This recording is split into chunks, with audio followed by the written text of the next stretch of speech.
Omongan dari sang mantan pelatih mulai terbukti, fans Arab Saudi merasa menyesal telah teriak Mancini out. Kini mereka kembali merindukannya. Mancini, bahkan ini sudah saya ingatkan sejak 2 bulan lalu. Cara timnas Indonesia di bawah asuhan ST ramai-ramai ditiru oleh negara ASEAN lainnya. Thailand mulai cut generasi, Malaysia mulai ikuti langkah Indo cari pemain keturunan, Kim Panggon, mereka tidak akan bisa seperti Indonesia.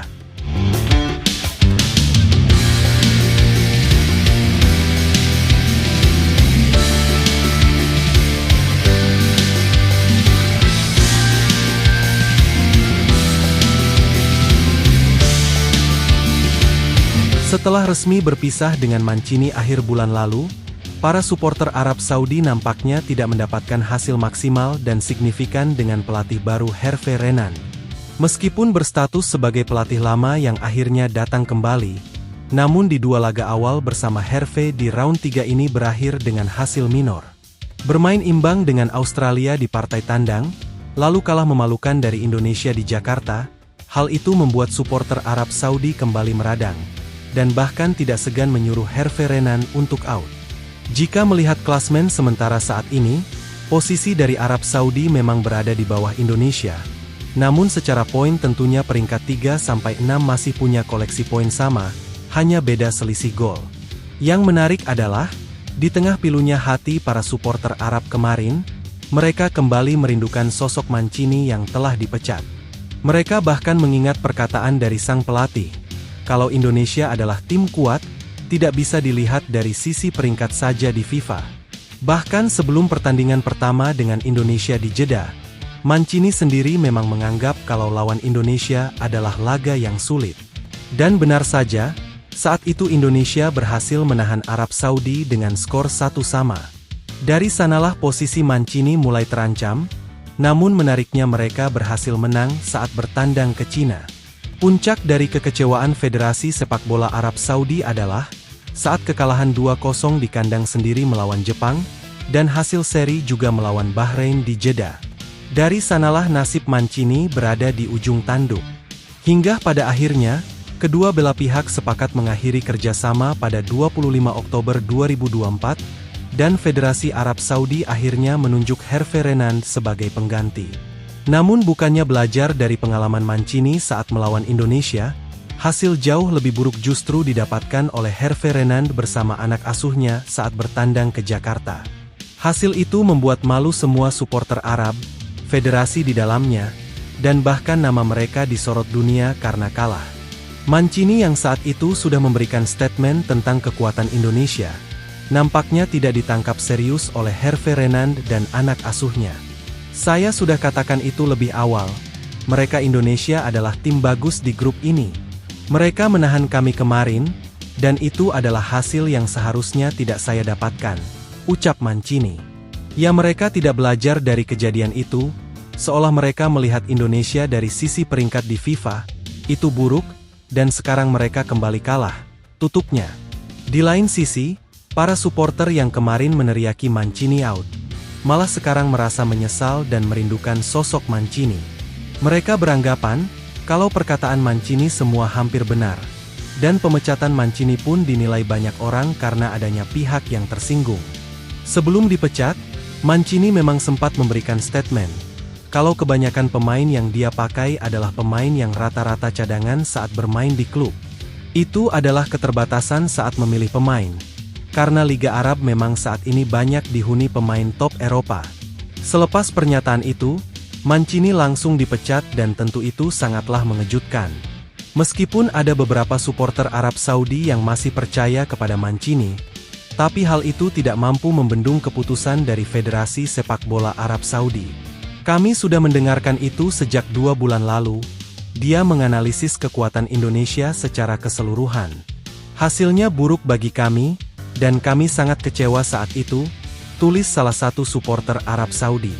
Seharusnya kami percaya dia masih di sini, bahkan kehadiran pelatih lama tidak memberikan dampak signifikan bagi tim. Hasilnya lebih buruk, karena kami harus kalah dari Indonesia, tulis supporter lain. Saya tidak mengerti, tapi saat ini tim kami butuh kemenangan untuk tetap berada di putaran final.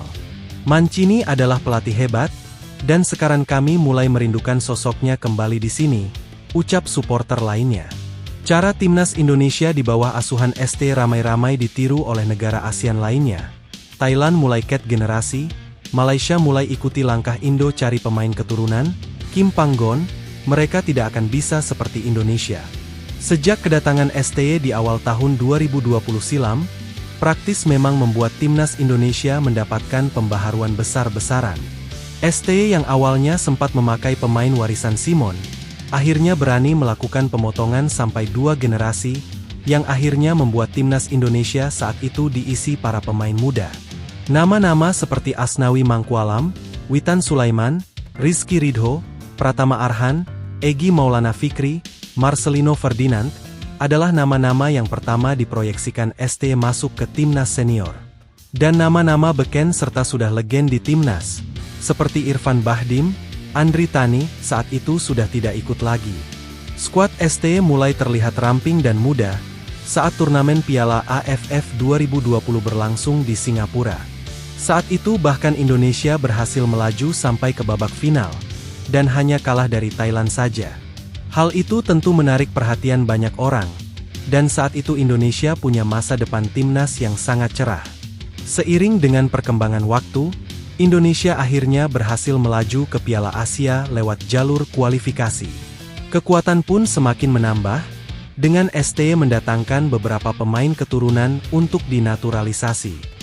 Dan lagi-lagi, Indonesia setidaknya berhasil melaju hingga babak 16 besar saat itu di Piala Asia. Lebih menariknya, Indonesia berhasil melaju ke semifinal Piala Asia U23, dan hampir saja lolos ke Olimpiade Paris.